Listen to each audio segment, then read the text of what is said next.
गजेंद्र सिंह जी, मैं आपसे जानना चाहता हूं, यहां पर आप बॉलीवुड का प्रतिनिधित्व कर रहे हैं हमारे इस शो के दौरान। हमने कई लोगों से इस संबंध में बात करने की कोशिश की। अच्छी बात कि आप हमसे जुड़े।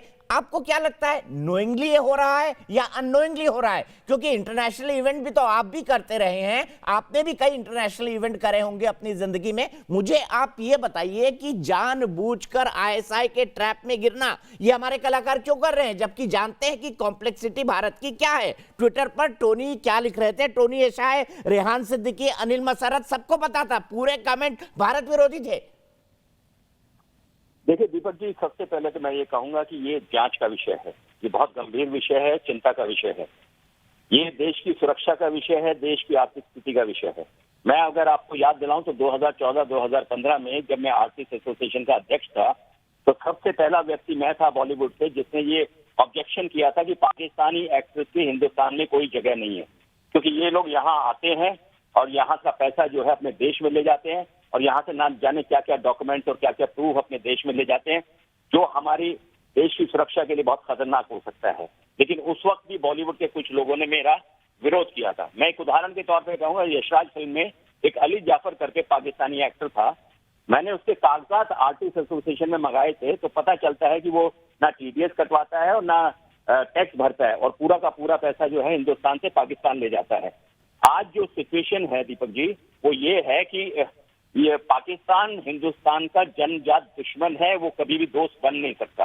इसलिए जो पाकिस्तानी लोगों के साथ हमारा कोई भी व्यक्ति किसी भी स्टेटस का हो, वो देखिए, आप अगर बॉलीवुड के सेलिब्रिटी हैं तो इसका मतलब ये नहीं कि आप किसी को छूट मिल जाएगी आपको। आप ये विषय जो है इस वक्त जो जिस मुकाम पे खड़ा है, मुझे लगता है बहुत ही गहरी जांच होनी चाहिए, तह तक इसके लिए पहुंचना चाहिए, और जो भी दोषी हो उसको इसके लिए जो है। मैं आपको एक बात और कहना चाहूंगा दीपक जी, मुझे याद है उस वक्त ये लोग बी वीजा पे आते थे, मतलब बिजनेस वीजा पे हिंदुस्तान आते थे और चुपचाप जो है जो ई वीजा की फैसिलिटीज है वो लेते थे, एम्प्लॉयमेंट वीजा की। तो मैंने ये सबसे पहले चेक किया था आर्टिस्ट एसोसिएशन होने के अध्यक्ष के नाते। मैंने उस वक्त की जो फॉरेन मिनिस्टर थी आदरणीय सुषमा जी, उनसे भी बात की थी, उनको पत्र भी लिखा था और वहां से जवाब भी आया था मुझे।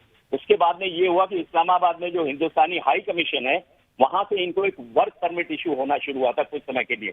लेकिन फिर भी मेरा ऑब्जेक्शन यही था, क्या हिंदुस्तान में टैलेंट की कमी है, क्या हिंदुस्तान में एक्टर्स की कमी है, क्यों ये इनको एंटरटेन किया जाता है हिंदुस्तान के अंदर। और धीरे धीरे ये मुद्दा इतना गर्म हुआ कि एक दौर ऐसा आया जहां पूरी बॉलीवुड ने इसका विरोध किया।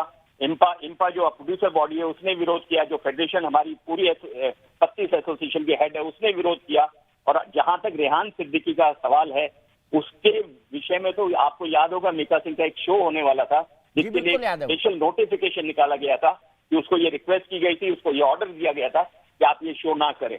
तो हमारा मतलब ये है कि हमारा देश सर्वोपरि है, इसके विरोध में कोई भी काम करेगा हम उसका विरोध करेंगे। लेकिन गजेंद्र चौहान साहब, आप इतनी आर्टिस्ट एसोसिएशन से जुड़े हैं, क्यों ना आर्टिस्ट एसोसिएशन इस बारे में एक स्पष्ट गाइडलाइन जारी कर दे, बता दे कि कौन कौन से लोग ब्लैक लिस्टेड हैं, और इसके लिए गृह मंत्रालय की सलाह ली जा सकती है, इसके लिए विदेश मंत्रालय की सलाह ली जा सकती है, और तमाम तरह की गाइडलाइन आ सकती है। क्योंकि इवेंट मैनेजर्स को सब जानते हैं। ह्यूस्टन में मुझे भी कहा जा रहा था कि रेहान सिद्दीकी का एक इवेंट होने वाला है, दलजीत दोसांझ वाला, जिसको उनको कैंसिल करना पड़ा। आप भी आइए, क्योंकि मैं प्रधानमंत्री के हाउडी मोदी कार्यक्रम को वहां कवर करने गया था। वही मैं आपसे कह रहा हूं कि इस समय ये जांच का विषय है। जब तक कोई डॉक्यूमेंटेशन ना हो जाए, प्रूफ ना हो जाए इन लोगों के विरोध में, तब तक आर्टिस्ट एसोसिएशन अपने आप में कोई डिसीजन नहीं ले सकती।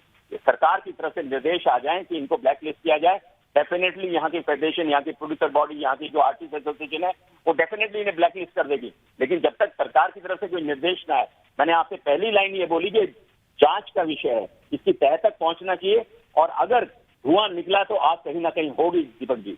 इसलिए इस समय जो है सरकार इसको गहराई से सोच के ऊपर जांच करे, और लोगों को जो लोग भी कल्प्रिट है उनको सामने लेकर आवे और उनके ऊपर कड़ी से कड़ी कार्रवाई होनी।